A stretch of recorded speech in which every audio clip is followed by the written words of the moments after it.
ও মাঝি ভাই, জেগে আছো নাকি? আমাকে একটু পার করে দাও ভাই। কে? হরি ভাই নাকি? হ্যাঁ গো মাঝি ভাই, আমি হরি। তা আজ তোমার ফিরতে এত দেরি কেন হরি ভাই? সে কথা আর বলো না গো মাঝি ভাই।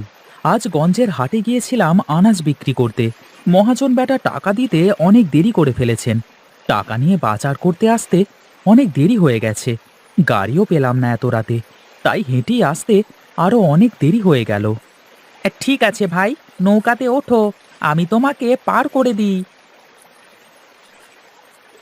চলো মাঝি ভাই, অনেক দেরি হয়ে গেল আজ বাড়িতে ফিরতে। গিন্নি বাড়িতে আমার জন্য চিন্তা করছে। বুঝলে হরি ভাই, একদিক থেকে আমি বেঁচে গেছি বুঝলে। আমার জন্য চিন্তা করবে এমন মানুষ নেই। তোমারও একদিন চিন্তা করবার মানুষ হবে দেখো। নাও, এখন একটা গান ধরো দেখি। তোমার মুখের গান শুনলে সব ক্লান্তি দূর হয়ে যায়। মাঝি বাইয়া যাও রে, অকুল দরিয়ার মাঝে, আমার ভাঙা নাও রে, আমার ভাঙা নাও। মাঝি বাইয়া যাও রে, মাঝি বাইয়া যাও। পাড়ে এসে পড়েছি দাদা। যাও, তাড়াতাড়ি বাড়িতে চলে যাও। এই নাও ভাই, টাকা।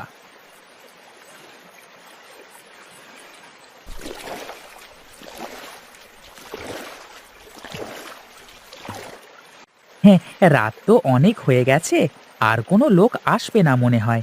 এখন একটু ঘুমিয়ে নি।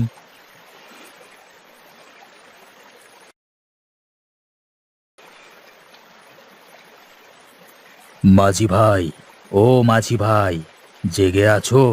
আমাকে একটু ওই পারে নিয়ে যাবে? এ, এত রাতে কে আসলো আবার? কে ভাই তুমি? তোমাকে তো এই গায়ে আগে কোনোদিন দেখিনি। আমি এক মুসাফির, আমার নির্দিষ্ট কোনো ঠিকানা নেই। আমাকে একটু পার করে দেবে ভাই? কেন নিয়ে যাব না? আমার কাজই তো মানুষকে নদী পার করে দেওয়া। ওঠো, তোমাকে পার করে দিই।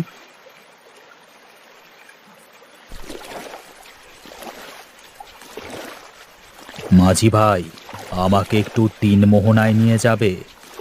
আপনি না বললেন আপনি নদীর ওই পারে যাবেন? এত রাতে তিন মোহনায় এখন কেন যাবেন? না, তেমন কিছু না।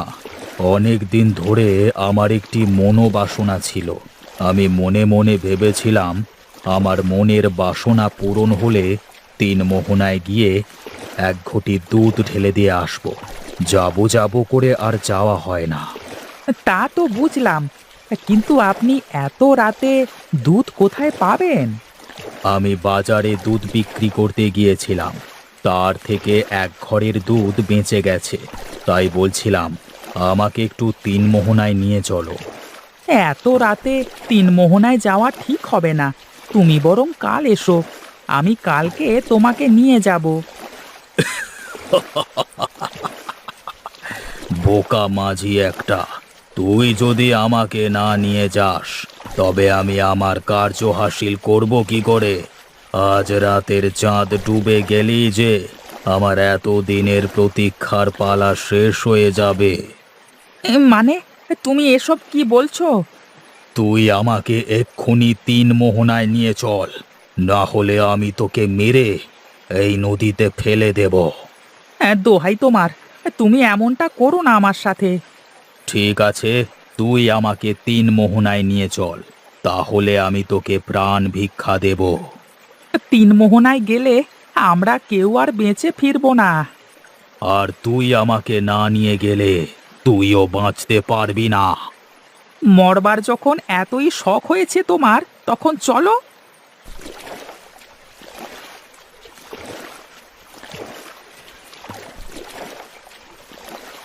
আমরা আমরা পৌঁছে গেছি। এইটাই সেই তিন মোহনা। কিন্তু আপনি এত রাতে তিন মোহনায় কেন আসলেন? এই পূর্ণিমার আলোয় তিন মোহনাতে সোনার মাছ পাওয়া যায়, আমি সেগুলো নিতে এসেছি। দোহাই আপনার, এমনটা করবেন না। এমন করলে ঘোর অনর্থ হয়ে যাবে। এই মাছগুলো জলদেবীর মাছ। প্রতি বছর পূর্ণিমাতে এরা চাঁদের আলোয় এসে আয়ু বৃদ্ধি করে। এই মাছে হাত দিলে অনর্থ হয়ে যাবে। দেখি তোর জলদেবী আমার কি অনর্থ করে। আহ আমার চোখ, আমার চোখ!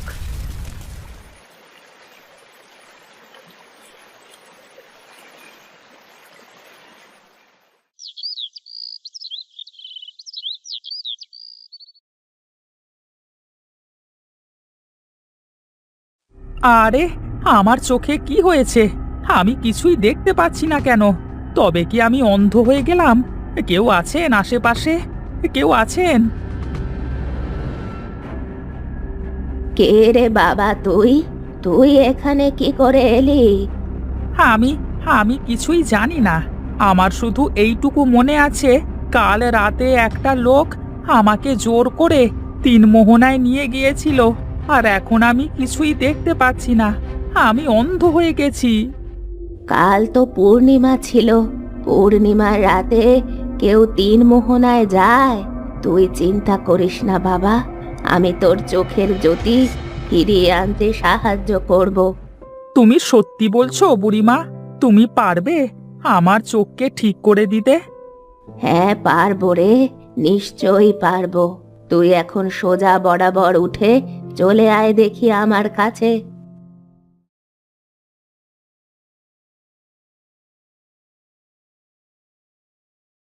তা তোর বাড়িতে কে কে আছে বাবা?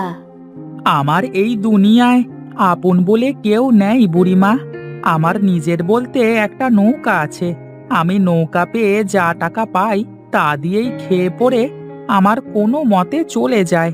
কিন্তু এখন তো আমি অন্ধ হয়ে গেছি, নৌকাটাও তো আর চালাতে পারবো না। একদম চিন্তা করিস না। আমি অনেক আগে আমার বাবার কাছ থেকে শুনেছিলাম সামনের ঘন জঙ্গলে নাকি একটা মিষ্টি আলুর গাছ পাওয়া যায়। সেই গাছের আলু খেলে নাকি চোখের জ্যোতি ফিরে আসে। কিন্তু আমি একা একা কি করে ওই জঙ্গলে যাব? আমি তো চোখে দেখতে পাই না। তুই চল আমার সাথে, আমি তোকে নিয়ে যাব সেখানে।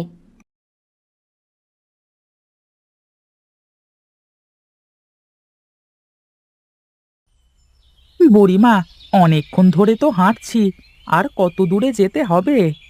আমার বাবার কথা মতো আশেপাশেই তো হওয়ার কথা সে জায়গা। তুমি কি কোনোদিন গেছো সেই জায়গায়? না, যাইনি কখনো, কিন্তু আমার বাবার মুখে অনেকবার শুনেছি ওই জায়গাটার কথা। কি গো বুড়িমা, থেমে গেলে কেন? এই তো আমরা প্রায় চলে এসেছি। সামনে একটা গুহা দেখা যাচ্ছে। ওই গুহার মধ্যে গেলেই সেই মিষ্টি আলুর গাছ পাওয়া যাবে। তবে চলো, গুহার ভেতরে চলো।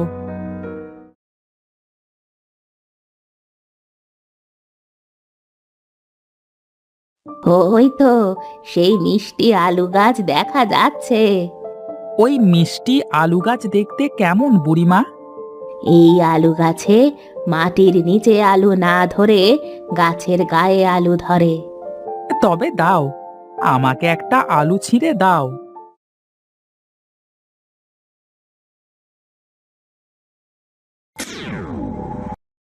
তোমাকে অনেক ধন্যবাদ বুড়িমা।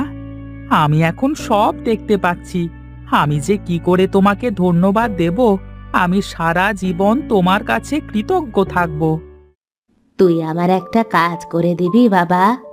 হ্যাঁ বুড়িমা, বলো, নিশ্চয়ই দেব।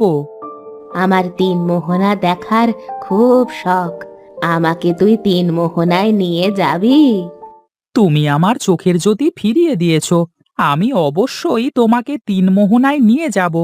চলো আমার সাথে।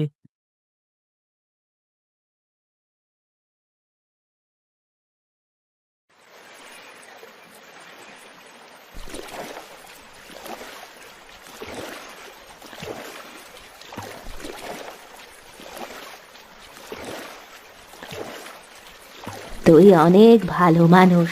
আমি এখন চলি, আমার যাওয়ার সময় হয়েছে। সে কি, তুমি মাঝ নদীতে কোথায় যাবে? আমি কোনো বুড়ি না, আমি এই নদীর দেবী। আমার জাদুর প্রভাবে তুই অন্ধ হয়ে গিয়েছিলি, কিন্তু তোর তো কোনো দোষ ছিল না। আমার ভুলের কারণে তুই অন্ধ হয়ে গেছিলি, তাই আমি বুড়ির রূপ ধরে তোর চোখের জ্যোতি ফিরিয়ে দিয়েছি। মানে, তুমি এসব কি বলছো বুড়িমা? আমি তো কিছুই বুঝতে পারছি না। মজা করো না বুড়িমা। তার মানে সত্যি তুমি নদীর দেবী? আমাকে ক্ষমা করো দেবীমা, আমি না বুঝে তোমাকে সন্দেহ করেছি। আমি জানি তুই অনেক ভালো মানুষ। বল, তোর কি চাই? আমার তেমন কোনো কিছুই চাওয়ার নেই দেবীমা। আজ থেকে তোর আর কোনো কিছুর অভাব থাকবে না। তুই এই নদীটাতে আমার নাম স্মরণ করে জাল ফেললে তোর জাল মাছে ভরে যাবে। সেই মাছ বিক্রি করে তোর সব অভাব দূর হয়ে যাবে। এই জন্যই বলে, বিধাতা যা করে মঙ্গলের জন্যই করে।